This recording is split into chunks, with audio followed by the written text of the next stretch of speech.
오늘도 어김없이 찾아온 주성철의 언더더씨입니다. 언더씨 왜 안 하세요? 선택만 했네. 조심 잃었어요. 편집장님, 왜 이 영화를 고르셨나요? 영화가 너무 어려웠어요. 네. 너무 옛날 영화고. 계엄령이라는 영화는 어떤 영화인지 좀 소개 부탁드립니다. 1970년대에 만들어진 작품인데 사실 한국에서는 93년인가 94년에 아마 개봉했을 거예요. 네. 그러니까 이 작품은 단지 제목만으로 국내에서 개봉을 할 수가 없었죠. 계엄령이라는 그렇죠. 제목 때문에. 네. 근데 94년 들어서 이렇게 한국의 정부도 약간 민주정권이 들어서고 하면서 드디어 이 작품이 뒤늦게 20여 년 만에 개봉을 하게 된 건데요. 그 영화의 배경은 바로 남미 우루과이의 몬테비데오인데요. 미국 정부는 비밀 경찰 요원 필립 마이클 산토레를 평범한 시민으로 가장해서 파견시키죠. 이것은 우루과이에 대한 미국의 정치적 개입을 위해 계속되어 온 일인데요. 그러나 일명 투파 마로스라 불리는 우루과이 민족 해방 전선은 그를 납치해서 미 정부의 음모를 밝혀내려 하죠. 네. 투파마루다는 산토레가 워싱턴 경찰학교 소속으로 남아메리카 독재 정권의 경찰관들을 반정부 세력에 대비해 조직적으로 훈련시키는 책임자임을 알게 되고요. 이런 사실들을 언론사에 공개합니다.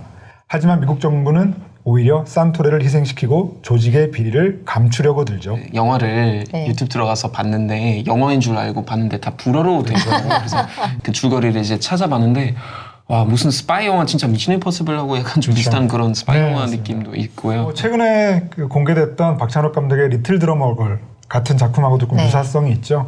그러니까 1970년대라고 하는 이 야만의 시대를 잘 그려낸 작품인데요. 그러니까 지금 우리가 생각해보면 이 영화 속에서 그려지는 그 납치, 네. 고문 같은 일들이 과거의 일처럼 느껴지지만 사실 최근에 벌어지고 있는 일부 국가들에서 벌어지고 있는 일들을 보고 있으면은 이게 진짜 과거의 일이 아니라 지금도 언제든 우리가 이 감시의 끈을 놓고 있으면 언제든지 벌어질 수 있겠다라는 생각을 이 작품을 보면서 하게 됐습니다. 그런 깊은 뜻이 있으셨죠. 그렇죠. 1970년대, 80년대 하면 지금은 그 정치 영화라는 표현을 잘 안 쓰거든요. 네. 그런데 이때는 정치 영화 혹은 사회파 영화라는 표현이 굉장히 일상적이었고 그런 작품을 만드는 거장 감독들이 많았죠. 그래서 이 작품을 만든 코스타 가브라스 감독은 이른바 정치 영화의 거장이라 불리는데요.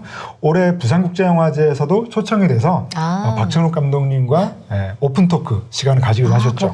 독일 사람들이 그런 영화 되게 좋아해요. 폴리트 스릴러라고 우리가 그렇죠. 보통 이제 많이 표현해요. 그러니까 네. 독일도 이제 어떤 분단 역사를 가지고 있어서 타인의 삶이나 이런 영화들을 보면 그렇죠. 약간 거의 비슷한 그런 종류의 영화인 것 같은데 미국의 국제개발기구 AID는 표면상 개발도상국의 경제 지원을 하는 것으로 돼 있는데 해당 국가의 민주화운동 그리고 좌익 활동을 하는 대학생, 교수 그리고 정치인들의 통제를 하기 위한 활동을 하게 되는 거죠. 이것은 미국과 남미 사이에 존재해온 오랜 힘의 관계를 잘 보여주는 사례라고 할 수가 있겠는데요. 네.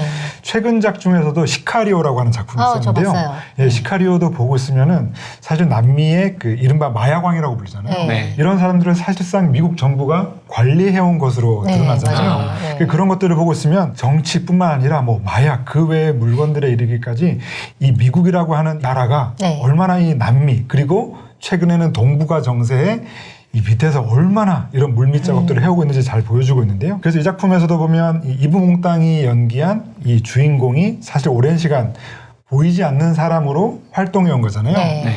그런 것들을 보고 있으면 그 이브몽땅이라고 하는 배우는 사실 굉장히 뭐 가수 겸 배우로서 되게 유명하고 세련된 역할을 많이 맡았던 사람인데 처음 등장했을 때는 굉장히 그렇게 보이죠. 이브몽땅이 굉장히 멋지게 나오는구나라고 생각했는데 그의 이 이면에 숨겨진 있는 비밀들이 하나둘씩 까발려지는 그런 맞아요. 구조를 가지고 있죠. 전기 고문하는 장면이라거나 뭐 이런 장면들이 막 가감없이 나오고 건물 안에 있는 사람 다 나와라고 한 다음에 나오면 나오자마자 다 총으로 쏴서 죽인다든지 이런 좀 잔인한 장면들이 나오는데 이게 보면 이제 실제 사건을 모티브로 한 영화라고 그렇죠. 하더라고요. 네, 우루과이에서 있었던 실제 일들을 이제 모티브로 해서 그려진 작품인데요. 네. 이 작품에서 굉장히 무시무시했던 장면들이 사실은 되게 무심하게 그려져 있어요. 네. 예를 들면 대학 강의실처럼 보이는 곳에서 그 앞에 나와 있는 사람들이 고문을 하나씩 이렇게 기술들을 보여주는데 앉아 있는 사람들 중에 되게 그냥 무심히 그냥 보고 있는 사람들도 있고 네. 또 나중에는 이 토하러 가는 사람도 있잖아요. 그렇죠.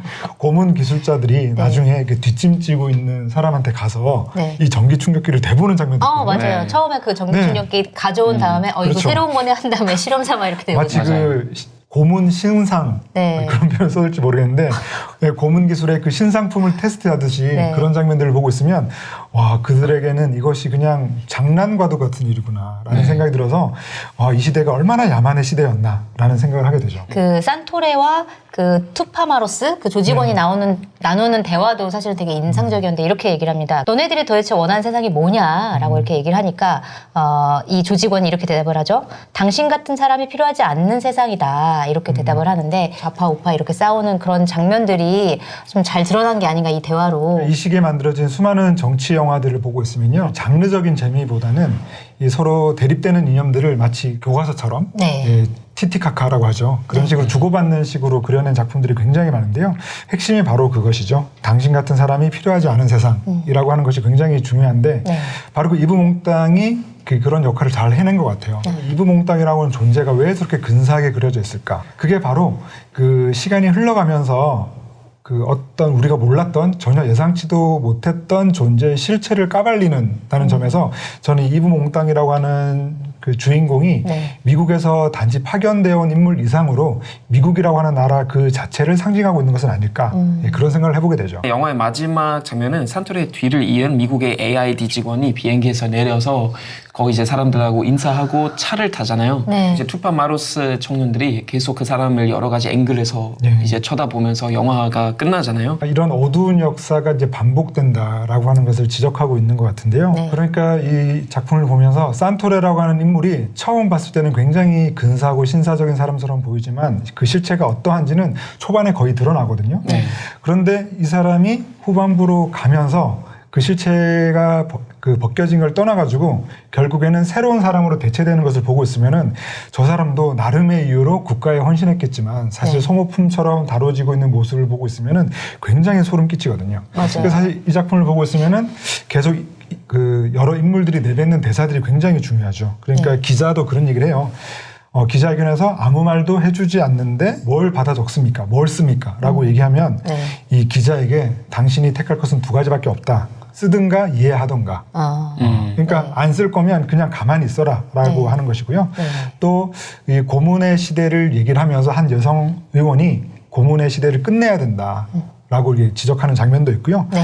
또 마지막에 처음부터 이 정부는 제 위치에 있지 않았습니다 라고 하는 대답을 보고 있으면은 사실 이 좋은 시대를 만들기 위해서 더 나은 국가를 만들기 위해서 수많은 사람들이 계속 발언을 하고 있지만 결국에는 마지막에 이르러서 또 다른 누군가가 와서 또다시 반복되겠구나. 네. 그 역사는 끝나지 않겠구나라고 하는 그런 암울한 비전을 제시하고 있죠. 참 많은 생각을 하게 만드는 그런 영화였던 것 같은데요. 70년대 초반 영화이지만 언젠간 그런 시대가 뭐 올 수도 있잖아요. 그래서 그렇지 않기 위해서 우리가 좋은 이념을 가지고 활동해야 될 것 같습니다. 자, 언더 더 시의 시청자 이벤트가 있죠. 책 소개를 해드릴게요. 딸에 대하여라는 책을 썼던 김혜진 작가가 이 작가가 응시한 한 남자의 조용한 비극을 다룬 소설 9번의 1이라는 책입니다. 한겨레 출판사 제공으로 문제의 정답을 보내주시는 10분께 책을 보내드리도록 하겠습니다. 네, 문제 드리겠습니다. 이 영화의 배경이 되는 나라는 어디일까요?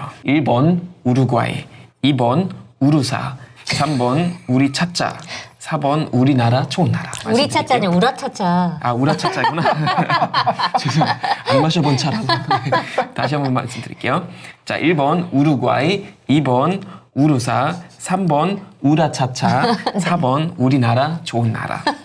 자, 정답 보내주실 곳은 honeytv@honey.co.kr이고요. 보내주실 때는 꼭 주소와 전화번호 그리고 성함을 남겨주시면 감사하겠습니다. 오늘 언더더시 영화 편집장님께서 마지막으로 한마디로 정리를 좀 해주시죠. 야만의 시대를 끝낼 수 있는 것은 영화의 마지막에 우리가 볼 수 있었던 깨어있는 시민들의 날카로운 간시의 눈길이라고 하겠습니다. 늘 기다려지는 주성철의 언더 더 언더더시. 다음번에도 찾아뵙겠습니다.